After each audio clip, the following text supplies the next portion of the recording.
दोस्तों नमस्कार, मैं परशुराम सिंह और आप लोग देखना शुरू कर चुके हैं सच का प्रहरी।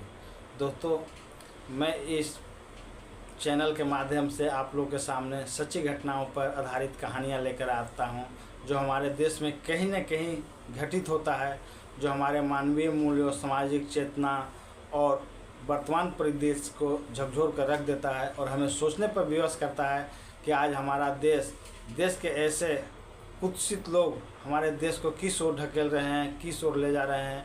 जब हमारे देश में, हमारे समाज में, हमारे गली मोहल्ले कस्बों में गलत घटनाएं होती है तो उसका गलत विकृतियां प्रभाव हमारे समाज पर पड़ता है, हमारे बच्चों पर पड़ता है, गांव घर समाज सब उससे प्रभावित होते हैं। लेकिन आज का गलत घटनाएं हमारे समाज में हो रही है और इस पर ब्रेक नहीं लग रहा है, इसको रोका नहीं जा रहा है। दोस्तों, मैं परशुराम सिंह और आप देखना शुरू कर चुके हैं सच का प्रहरी। दोस्तों, कहानी शुरू करने से पहले हमें आप लोग से आशा है, विश्वास है कि हमारे चैनल को आप सब्सक्राइब करेंगे और मेरे वीडियो को लाइक करेंगे। दोस्तों, यह कहानी मध्य प्रदेश के सागर जिला अंतर्गत खुरई थाना क्षेत्र के टिहर गांव की है। यहाँ पर एक मनोहर लोधी का परिवार रहता था, भरा पूरा परिवार था। उनके घर में उनकी पत्नी द्रौपदी, उनकी माँ फुलरानी लोधी, उनके दो बेटे बेटियाँ, बेटी का नाम शिवानी जो अभी 12वीं पास की थी, उनका सपना डॉक्टर बनने का था, और बेटा अनिकेत जो अभी 16 बसंत भी पार नहीं किया था और मैट्रिक की परीक्षा पास की थी। 25 तारीख की रात कुछ ऐसा अनहोनी होता है कि 4 लोग मनोहर लोधी की माँ, उनकी बेटी और बेटा आत्महत्या कर लेते हैं। वो जहरीली गोलियां खाकर सुसाइड कर देते हैं। सुबह होता है, उनका मनोहर का एक बड़ा भाई उनके साथ में रहते थे, वो लकवाग्रस्त थे, उनके घर पर ही रहते थे। जब आवाज़ लगाते हैं कोई नहीं आता है, तो जब ऊपर के मंजिल पर जाते हैं और वहाँ जो स्थिति देखते हैं तो फिर भाग कर आते हैं और अपने और भाई लोग जो होते हैं, उनके 2 और भाई लोग थे, इन लोग टोटल 4 भाई होते हैं और 4 बहन होते हैं। बहन लोग अपने अपने घर पर शादी हो चुकी थी, भाई लोग भी अपने अपने बंटवारा करके अपने अपने घर पर अलग अलग रहते थे। सबको बताते हैं, चारों तरफ गाँव घर मोहल्ले में हल्ला हो जाता है, भीड़ लग जाती है, जमावड़ा लग जाता है। सब लोग दौड़े आगे मनोहर लोधी के घर की तरफ आते हैं। मनोहर लोधी की धड़कनें चल रही थी, उसकी बेटी की भी धड़कनें चल रही थी, लेकिन उनका बेटा अनिकेत और उनकी 70 साल की माँ फुलरानी लोधी मृत हो गए थे। वो स्पॉट पर ही समाप्त हो गए थे। आनंद फानंद में लोग उनको उठाकर, जो मनोहर लोधी होते हैं, उनकी बेटी शिवानी जो होती है, उनको पास के मेडिकल कॉलेज में ले जाते हैं, हॉस्पिटल में ले जाते हैं। लेकिन रास्ता में जाते जाते जो मनोहर लोधी होते हैं दम तोड़ देते हैं और हॉस्पिटल पहुंचते पहुंचते उनकी बेटी जो शिवानी होती है वो भी दम तोड़ देती है। अब चूँकि मैटर पुलिस तक पहुंचता है, पुलिस उसका जांच पड़ताल करते हैं, तो वहां से पता चलता है कि उन्होंने मरने के पहले एक सुसाइड नोट लिख दिया है।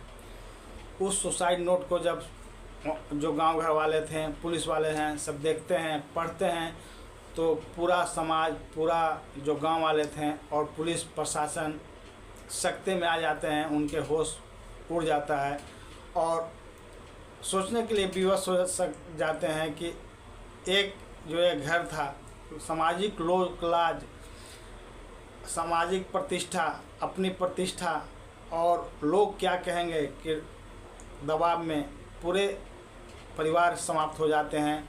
यह मानवीय मूल्यों को झकझोर कर रख देने वाली घटना थी।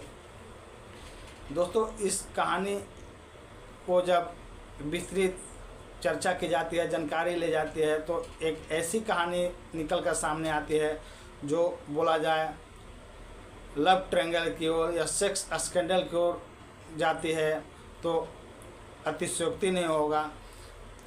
जो मनोहर लोधी थे, उनकी पत्नी का नाम द्रौपदी होती है और उनके ही पड़ोस में के रहने वाले उसका चचेरा भाई सुरेंद्र जी होते हैं और उसके साथ द्रौपदी के अवैध संबंध था।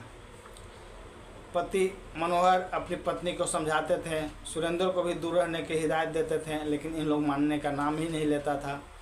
और फिर सामाजिक प्रताड़ना और सामाजिक फप्तियाँ और अपनी पत्नी को सही रास्ते पर न लाने का जो आत्मग्लानि होता है और लोक लाज समाज का जो डर और भय होता है, इसमें परेशान होकर तंग होकर इन लोग जो होते हैं मनोहर लोधी, उनकी माँ 70 वर्षीय फुलरानी लोधी, उनका बेटा अनिकेत और उनकी बेटी शिवानी जहरीली गोलियां खाकर, वहाँ पर जो 3 जहरीली गोलियों का डब्बा मिला है उसमें बताया जाता है कि 30 गोलियां आती है और 30 गोली को इन लोग खा जाते हैं और आत्महत्या कर लेते हैं। जो कोई भी सुना दंग हो गया।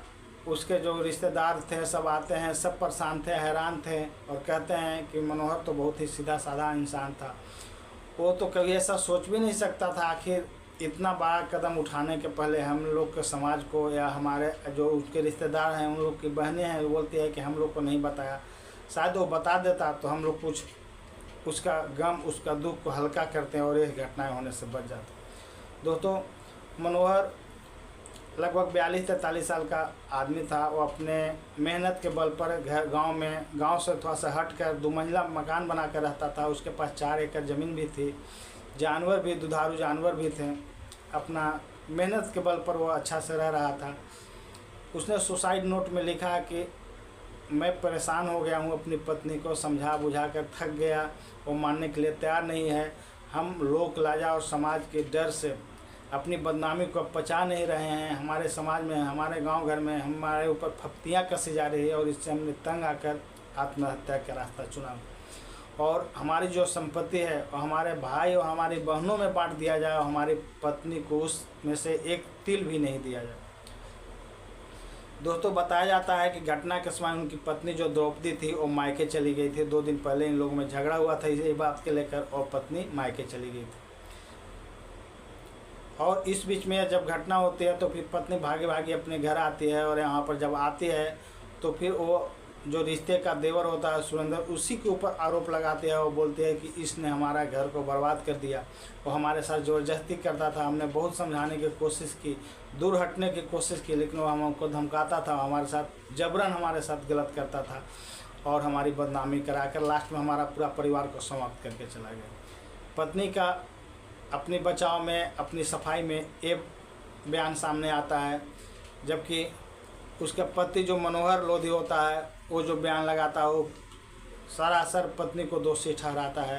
और इस तरह से घटनाएं में 2 मोड़ आ गई है। पुलिस इस पर जांच कर रही है और हर एक बिंदु को तलाशने की कोशिश कर रही है और यह जांच का विषय है, इस पर गहनता से जांच की जा रही है। लेकिन दोस्तों, हमें यहाँ पर सोचने की ज़रूरत है, समझने की ज़रूरत है और गहन चिंतन करने की ज़रूरत है कि आज हमारे देश में आत्महत्याएं की प्रवृत्ति बढ़ रही है, सुसाइड की प्रवृत्ति बढ़ रही है और ये हमें व्यथित करती है, हमें सोचने पर विवश करते हैं कि हमारा देश, हमारा समाज किस ओर जा रहा है।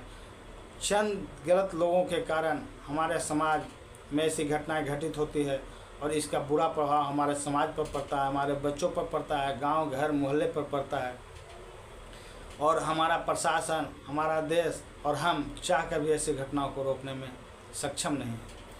दोस्तों, यह घटना बहुत ही निर्मम तरीके से हुई है। इसमें पूरा एक घर शमशान बन चुका है, पूरा घर उजड़ गया है।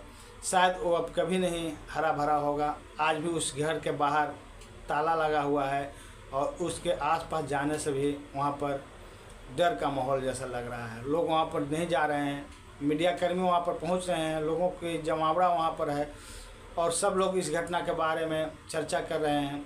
उनके बगल में ही थोड़ा दूरी पर उनके मनोहर का और भाई लोग हैं, वो अपने घर बना के रह रहे हैं।